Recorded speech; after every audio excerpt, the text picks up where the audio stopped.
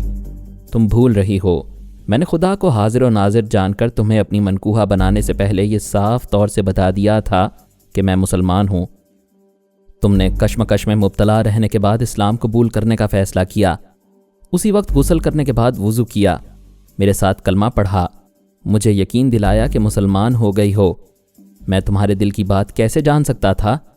بعد میں پتہ چلا کہ تم نے میری قربت حاصل کرنے کے لیے جذبات سے مغلوب ہو کر ایسا کیا تھا، جبکہ میں نے اپنے علم و عمل کے مطابق ایک مسلمان لڑکی سے شادی کی۔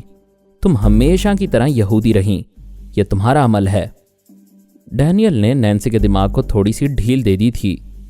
نینسی غصے سے سوچ رہی تھی، میری غلطی تھی، میں جذبات سے بے قابو ہو گئی تھی۔ پارس چاہتا تو اپنی اصلیت ظاہر کیے بغیر میری عزت سے کھیل سکتا تھا۔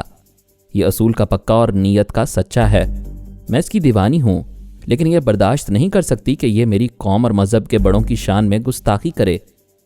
ڈینیل اب بڑی خاموشی سے نینسی کے خیالات پڑھ رہا تھا۔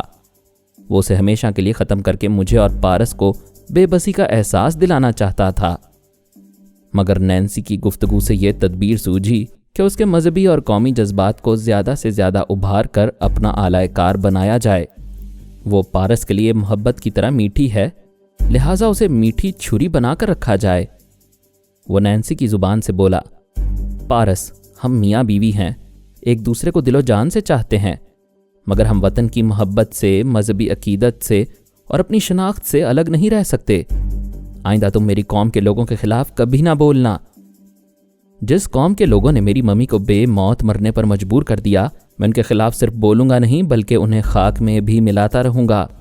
تم یہ خوش فہمی دل سے نکال دو کہ میں تمہاری محبت میں گم ہو کر اپنی ماں کی موت اور بے حرمتی کو بھلا دوں گا۔ ایسے ہی ماں کے لال ہو تو اسرائیل سے کیوں چلے آئے؟ مجھے اغوا کیا گیا تھا، اگر وہاں رہ جاتا تو ایک ایک یہودی جلاد کو ممی کی قبر پر لا کر کتے کی موت مارتا۔ مرد کے بچے ہو تو جاؤ ماں کا انتقام لو۔ پارس نے اسے حیرانی سے دیکھ کر پوچھا، تم مجھے بھڑکا رہی ہو؟ کیا تیش دلا کر اپنے ساتھ تل ابیب لے جانا چاہتی ہو؟ اس وقت تمہارا لہجہ محبت کرنے والی بیوی کا نہیں ہے۔ میں ایک سوال کر رہا ہوں، وعدہ کرو کچھ سوچے سمجھے بغیر فوراً جواب دو گی۔ بات سوچ سمجھ کر کی جاتی ہے اور تم الٹی بات سمجھا رہے ہو۔ پھر رہنے دو، میں سوال نہیں کروں گا۔ وہ تھوڑی دیر سوچتی ہوئی نظروں سے اسے دیکھتی رہی۔ دراصل ڈینیل سوچ میں پڑ گیا تھا کہ پارس کیا سوال کرنے والا تھا۔ اس نے نینسی کی زبان سے پوچھا، تم کیا پوچھنا چاہتے ہو؟ پہلے وعدہ کرو کچھ سوچو گی نہیں، سمجھو گی نہیں، فوراً جواب دو گی۔ چلو وعدہ کرتی ہوں، فوراً بتاؤ، کیا تمہارا دماغ قابو میں ہے؟ نہیں، ہاں بالکل قابو میں ہے، پورے ہوش و حواس میں رہ کر گفتگو کر رہی ہوں۔ کیا تم مجھے پاگل سمجھتے ہو؟ میں تمہاری بات کا جواب اس عقل مند کو دے رہا ہوں جس نے وعدے کے مطابق فوراً جواب دینے کے چکر میں سچ کہہ دیا۔ تمہارا دماغ اپنے قابو میں نہیں ہے۔ کیا تم سمجھتے ہو میرے دماغ میں کوئی بول رہا ہے؟ مجھے سمجھنے کی ضرورت نہیں ہے، تمہاری زبان سے بولنے والے نے خود ہی سمجھا دیا ہے۔ ڈینیل فوراً اپنی جگہ دماغی طور پر حاضر ہو گیا۔ وہ گھبرا گیا تھا۔ یہ اندیشہ ہو رہا تھا کہ تھوڑی دیر اور نینسی کے ذریعے بولے گا تو پارس اسی طرح نفسیاتی حملے کر کے اس کی اصلیت معلوم کر لے گا۔ میڈونا نے کہا، میں تمہارے ذریعے نینسی تک پہنچ گئی تھی، تم واپس کیوں آ گئے؟ کیا تم نے نہیں دیکھا کہ وہ کتنی چلاکی سے خیال خوانی کرنے والے کی موجودگی کو سمجھ گیا تھا؟ ہاں، بہت چلاک معلوم ہوتا ہے۔ کیا ہمیں اس سے دور رہنا چاہیے؟ ہم نینسی کے دماغ میں رہ کر جو کرنا چاہیں گے چپ چاپ کریں گے، لیکن اس کی زبان سے ایک لفظ نہیں بولیں گے۔ وہ دونوں پھر اس کے دماغ میں آ گئے۔ وہ پارس کے سینے پر سر رکھے رو رہی تھی اور کہہ رہی تھی، خدا گواہ ہے میں بے اختیار الٹی سیدھی باتیں کر رہی تھی، ورنہ اتنے دنوں کی رفاقت میں نے کبھی اپنے مذہب اور قوم کی بات نہیں چھیڑی۔ بے شک میں نسلاً یہودی ہوں، مجھے اپنے لوگوں سے محبت ہے، لیکن تم سے زیادہ کسی کی اہمیت نہیں ہے۔ میں تمہارے لیے سب سے منہ موڑ کر آئی ہوں، تم کہو گے تو سب کو ہمیشہ کے لیے چھوڑ دوں گی۔ وہ محبت سے اس کے آنسو پونچھتے ہوئے بولا، روتی کیوں ہو؟ مجھے پورا یقین ہے کہ تم میرے لیے ساری دنیا کو ٹھکرا سکتی ہو۔ اس وقت تمہارے دماغ میں وہ خیال خوانی کرنے والا اجنبی شیطان موجود ہے جو پاپا کا نام لے کر واردات کرتا رہتا ہے۔ انہیں فون کی گھنٹی نے متوجہ کیا۔ پارس نے ریسیور اٹھا کر کان سے لگایا۔ ایک افسر کہہ رہا تھا، مسٹر پارس، ابھی مسٹر علی تیمور نے اطلاع دی ہے کہ میڈونا انتقام لینے کے لیے مس فرزانہ کے دماغ میں آئی تھی۔ فرزانہ کی جان بچانے کے لیے مسٹر علی تیمور نے میڈونا سے کوئی سمجھوتا کیا ہے۔ اب وہ آپ کی مسز کے دماغ میں آ رہی ہے، بلکہ آ چکی ہوگی۔ آپ کسی طرح ان کی حفاظت کریں، میں مسٹر آرمر کو اطلاع دے رہا ہوں۔ پارس نے ریسیور رکھ دیا۔ نینسی نے پوچھا، فون پر کون تھا؟ وہ اس کی آنکھوں میں آنکھیں ڈال کر بولا، فون پر کوئی بھی تھا، مگر تم کون ہو؟ وہ ہنستے ہوئے بولی، میں تو تمہاری نینسی ہوں۔ میں تم سے نہیں، تمہارے دماغ میں چھپنے والی ہستی سے پوچھ رہا ہوں۔ ڈینیل نے نینسی کے ذریعے کہا لگایا، پھر کہا، میں میڈونا بول رہی ہوں۔ تھوڑی دیر پہلے تمہاری ہونے والی بھابھی پر جو گزری ہے اس کی اطلاع تو تمہیں مل گئی ہوگی؟ ہاں، مل چکی ہے۔ تم کیا چاہتی ہو؟ یہ بھی کوئی پوچھنے والی بات ہے؟ تمہارے باپ کو مارنے کی کوشش کی تھی، مگر وہ شیطان کی عمر لکھوا کر آیا ہے۔ اس کے جواب میں تمہاری ماں نے مجھے دماغی جھٹکے پہنچائے۔ تمہارے بھائی علی تیمور نے مجھے مار ڈالنے کے لیے ڈینیل کے حوالے کر دیا۔ وہ یقیناً مجھے مار ڈالتا، مگر شاید میری عمر بھی شیطانی ہے۔ اب میں تمہارے خاندان کے کسی ایسے فرد کو زندہ نہیں چھوڑوں گی جس کے دماغ میں مجھے جگہ ملتی رہے گی۔ کیا تم یہی ارادہ کر کے فرزانہ کو ہلاک کرنے گئی تھی؟ ہاں، تمہارے بھائی نے بڑی دانش مندی سے مجھ سے سمجھوتا کر کے فرزانہ کو 1 ماہ کے لیے میرے انتقام سے بچا لیا ہے۔ مجھے بتاؤ، علی تیمور سے کیا طے پایا ہے؟ شاید مجھ سے بھی سمجھوتا ہو جائے۔ بس ایک ہی سمجھوتا کافی ہے۔ تمہارے بھائی نے وعدہ کیا ہے کہ کبھی میں تم لوگوں کے ہاتھ آؤں گی تو مجھے ایک بار معاف کیا جائے گا۔ اس معافی کے بعد 10 گھنٹے تک مجھے کوئی نقصان نہیں پہنچائے گا۔ اس کے بدلے میں 1 ماہ تک فرزانہ کو نقصان نہیں پہنچاؤں گی۔ تم مجھ سے سمجھوتا نہیں کرو گی؟ نہیں، اول تو میں کبھی تم لوگوں کے قابو میں نہیں آؤں گی، اور بدقسمتی سے آ بھی گئی تو تمہارے بھائی کا ایک وعدہ مجھے کم از کم 1 بار بچا لے گا۔ اس کے بعد دیکھا جائے گا۔ نینسی کو ابھی مرنا چاہیے۔ میں تمہیں اور تمہارے ٹیلی پیتھی جاننے والے پورے خاندان کو چیلنج کرتی ہوں، اسے بچا سکتے ہو تو بچا لو۔ اس نے نینسی کے دماغ میں زلزلہ پیدا کیا۔ وہ چیخیں مار کر تڑپنے لگی اور تڑپ تڑپ کر چیخیں مارنے لگی۔ ڈینیل نے اسے اعلی کار بنائے رکھنے کا ارادہ ترک کر دیا تھا۔ اس کے چور خیالات پڑھ کر معلوم ہو چکا تھا کہ وہ بدستور یہودی ہونے کے باوجود اپنے مسلمان شوہر کے لیے اپنی قوم اور مذہب کے لوگوں کو چھوڑ سکتی ہے۔ ایسے خیالات رکھنے اور پارس کی محبت میں پاگل رہنے والی سے وہ اپنی مرضی کے مطابق کام نہیں لے سکتا تھا، لہٰذا اسے مار ڈالنا چاہتا تھا۔ پارس اسے بازوؤں میں چھپا رہا تھا، اس کا سر سہلا رہا تھا، اور ڈینیل ہنستے ہوئے کہہ رہا تھا، سر سہلانے سے دماغی تکلیف دور نہیں ہوگی، اور بازوؤں میں چھپا لینے سے وہ موت سے نہیں چھپ سکے گی۔ اب تم باپ بیٹے سب کے سب میرے آگے بے بس ہو۔ وہ ایک سرد آہ بھر کر بولا، درست کہتی ہو، نہ تم سے سمجھوتا ہو سکتا ہے، نہ ہم کسی تدبیر سے اسے بچا سکتے ہیں۔ نینسی میری جان، الوداع۔ میں تمہاری خاطر موت سے ٹکرانے والا محبوب ہوں، مگر بہت مجبور ہوں۔ آج تمہیں کسی طرح نہیں بچا سکوں گا۔ الوداع میری جان، الوداع۔ وہ اسے چومنے کے لیے جھکا۔ اس کے ہونٹ نینسی کی گردن تک آئے، پھر اس کی گوری گوری گردن میں دانت پیوست ہو گئے۔ نینسی کے حلق سے کرہ نکلی۔ اس نے ڈوبتی ہوئی نظروں سے پارس کو دیکھا۔ پارس نے کہا، میڈونا، ابھی تم بچی ہو۔ میری نینسی کو مارنا تمہارے بس کی بات نہیں ہے۔ میرا زہر اسے بے ہوش کر رہا ہے۔ اس کے بعد تم خیال خوانی کے ہتھیاروں کو اس پر نہیں آزما سکو گی۔ نینسی کے بے ہوش ہوتے ہی ڈینیل دماغی طور پر حاضر ہو گیا۔ کرینا نے پوچھا، اب ہم کیا کریں گے؟ ڈینیل بولا، فی الحال کچھ نہیں کر سکتے۔ تم میرے ساتھ رہو اور سیکھو۔ ہم فرحاد کے پورے خاندان کو اچھی طرح سمجھ لیں گے۔ تم کبھی کسی خوش فہمی میں مبتلا نہ رہنا۔ بڑے تحمل سے اپنی چالیں چلتی رہو، ان میں سے کوئی نہ کوئی تو قابو میں آئے گا۔ اب کسے قابو میں کرنا چاہو گے؟ میں خواہ انتقامی کارروائی میں وقت ضائع کر رہا ہوں۔ مجھے اپنی طاقت میں اضافہ کرنا چاہیے۔ کیسے اضافہ کرو گے؟ آج کی سب سے بڑی قوت ٹیلی پیتھی ہے۔ پہلے فرحاد تنہا خیال خوانی کے ذریعے اپنے نام کی دھاک جماتا رہا۔ اگر وہ تنہا رہتا تو بہت پہلے مارا جاتا، لیکن ٹیلی پیتھی جاننے والی رسونتی اس کی زندگی میں آ گئی۔ اس کی قوت دگنی ہو گئی۔ پھر شیبا اس سے آ ملی۔ اس کی قوت میں بے پناہ اضافہ ہوا، پھر اور اضافہ ہوتا گیا۔ آرمر اور جو بھی اس سے مل گئے۔ اگرچہ جو بچگانہ ذہن رکھتی ہے، لیکن کبھی کبھی خاص موقع پر اس سے بھی کام لیا جاتا ہے۔ کیا فرحاد کے پاس اتنے زیادہ ٹیلی پیتھی جاننے والے ہیں؟ ہاں، صرف شیبہ نہیں رہی۔ یہ ماننا پڑتا ہے کہ جو کام دنیا کی کوئی قوم اپنی ذہانت سے نہیں کر پاتی، اسے یہودی کمال عیاری سے کر دیتے ہیں۔ انہوں نے شیبہ کو خودکشی پر مجبور کر کے فرحاد کی ایک ٹیلی پیتھی کی قوت گھٹا دی۔ تم اپنی طاقت میں کیسے اضافہ کرو گے؟ اضافہ ہو رہا ہے۔ پہلے میں تنہا خیال خوانی کرنے والا تھا، اب تم میری زندگی میں آ گئی ہو، میری قوت دگنی ہو گئی ہے۔ اگر میں جو اور آرمر کو اپنے قابو میں کر لوں تو میرے پاس 3 ٹیلی پیتھی جاننے والے ہوں گے۔ فرحاد کے پاس صرف ایک رسونتی رہ جائے گی۔ دونوں کی عمر ڈھل چکی ہے، آخر کتنے عرصے تک خیال خوانی کریں گے؟ اگر ان کے مقدر میں طبی عمر تک جینا لکھا ہوا ہے تو وہ طبی عمر بھی تھوڑی رہ گئی ہے، یا پھر ہم تھوڑی کر دیں گے۔ آرمر کو کس طرح قابو میں کرو گے؟ آج کل تقدیر مجھ پر مہربان ہے۔ آرمر اچانک بیمار ہو گیا ہے، اس کا بیمار دماغ ہماری سوچ کی لہروں کو محسوس نہیں کر سکے گا۔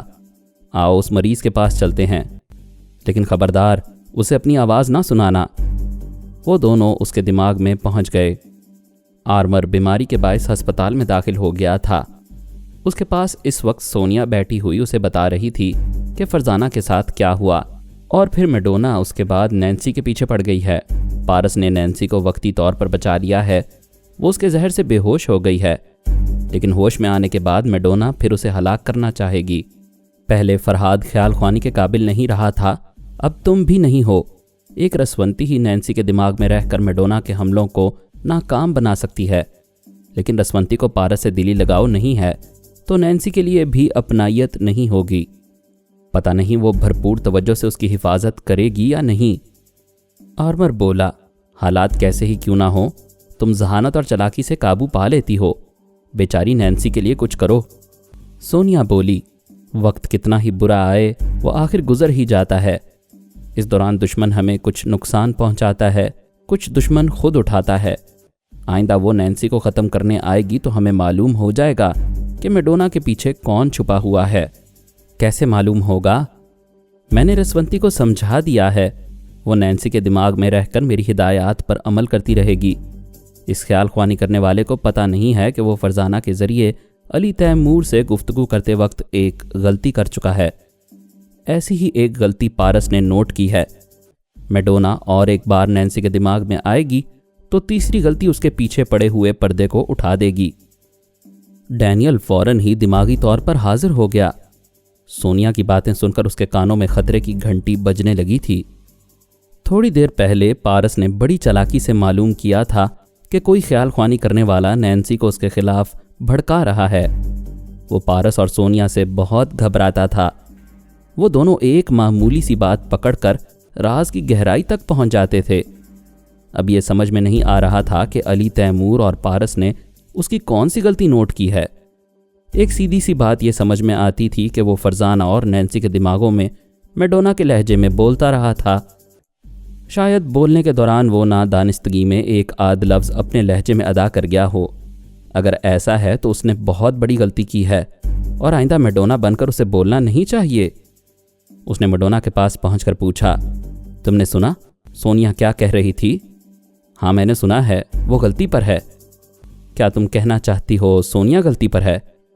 ہاں میں کرینہ ہوں اور وہ مجھے فرزانہ اور نینسی کے دماغ میں آنے والی میڈونا سمجھ رہی ہے۔ یو نان سینس، اس غلطی سے کوئی فرق نہیں پڑتا۔ ہمیں یہ سمجھنا چاہیے کہ میڈونا کی آواز اور لہجے میں بولتے وقت میں نے کیا غلطی کی ہے۔ اگر میں میڈونا کی آواز اور لہجے کو جانتی تو تمہاری کسی غلطی کو سمجھنے کی کوشش کرتی۔ کیا مجھے میڈونا کے متعلق کچھ بتانا پسند کرو گے؟ یہ وقت ضائع کرنے والی بات ہے۔ تم آرمر کے پاس جاؤ، اگر وہ تنہا ہو تو مجھے بتاؤ۔ کیا تم سونیا کی موجودگی میں جانا نہیں چاہتے؟ وہ سخت لہجے میں بولا، فضول سوالات سے پرہیز کرو۔ تم خود ہی کہتے ہو کہ مجھے فرحاد کی فیملی کو اچھی طرح سمجھنا چاہیے، پھر مجھے ڈانٹتے کیوں ہو؟ وہ کچھ نرم ہو کر بولا، میں ذرا اپسیٹ ہوں۔ بے شک تمہیں اس فیملی کے متعلق پوری معلومات حاصل کرنی چاہیے۔ ہاں، میں سونیا کی موجودگی میں جانا نہیں چاہتا۔ وہ اکثر نفسیاتی حملے کرتی ہے۔ ہو سکتا ہے میں اس کی باتیں سن کر عجلت یا بدحواسی میں کوئی اور غلطی کر بیٹھوں۔ لہٰذا میں سونیا، پارس اور علی تیمور کی موجودگی میں خیال خوانی نہیں کروں گا۔ تم جاؤ اور آرمر کے متعلق رپورٹ دو۔ وہ گئی، پھر تھوڑی دیر بعد آ کر بولی، سونیا جا چکی ہے۔ آرمر اپنے بستر پر تنہا لیٹا ہے اور اپنے بیمار اور کمزور دماغ کے متعلق سوچ رہا ہے۔ اسے شبہ ہے کہ ہم چوری چھپے اس کے پاس آتے ہیں۔ کیا اسے خوف نہیں ہے کہ ہم فرزانہ اور نینسی کی طرح اس کی بھی جان لینے کی کوشش کر سکتے ہیں؟ اسے زندگی سے کوئی خاص دلچسپی نہیں ہے۔ وہ سوچتا ہے جب تک زندگی ہے فرحاد کے ساتھ رہ کر دوسروں کی بھلائی کے لیے خیال خوانی کرتا رہے گا۔ موت آئے گی تو زندہ رہنے کی جدوجہد کیے بغیر مر جائے گا۔ ہاں، وہ اسی قسم کا آدمی ہے، لیکن میں اس کا مزاج بدل دوں گا۔ آئندہ وہ فرحاد کے لیے نہیں، میرے لیے کام کرے گا۔ وہ آرمر کے پاس پہنچ گیا۔ کمزوری کے باعث اس کی آنکھیں بند تھیں۔ وہ سو جانا چاہتا تھا۔ ڈینیل تھوڑی دیر تک خاموش رہ کر اس کی سوچ پڑھتا رہا۔ اس کا خیال تھا شاید رسونتی اسے رابطہ قائم کرے گی، لیکن وہاں خاموشی رہی۔ تب وہ آرمر کے دماغ کو تھپک تھپک کر سلانے لگا۔ مزید اقساط سننے کے لیے ہمارے چینل کا سبسکرائبر بنیں اور ساتھ ہی بیل آئیکن کو کلک کریں تاکہ آپ کو ہر آنے والی نئی ویڈیو کی نوٹیفیکیشن ملتی رہے۔ ہماری ویڈیوز کو لائک اور شیئر کریں اور ہمیں اپنی دعاؤں میں یاد رکھیے گا۔ ISI اور پاک آرمی زندہ باد، پاکستان پائندہ باد۔ ہم پھر ملیں گے انشاءاللہ ایک نئی قسط کے ساتھ۔ تب تک کے لیے اللہ حافظ۔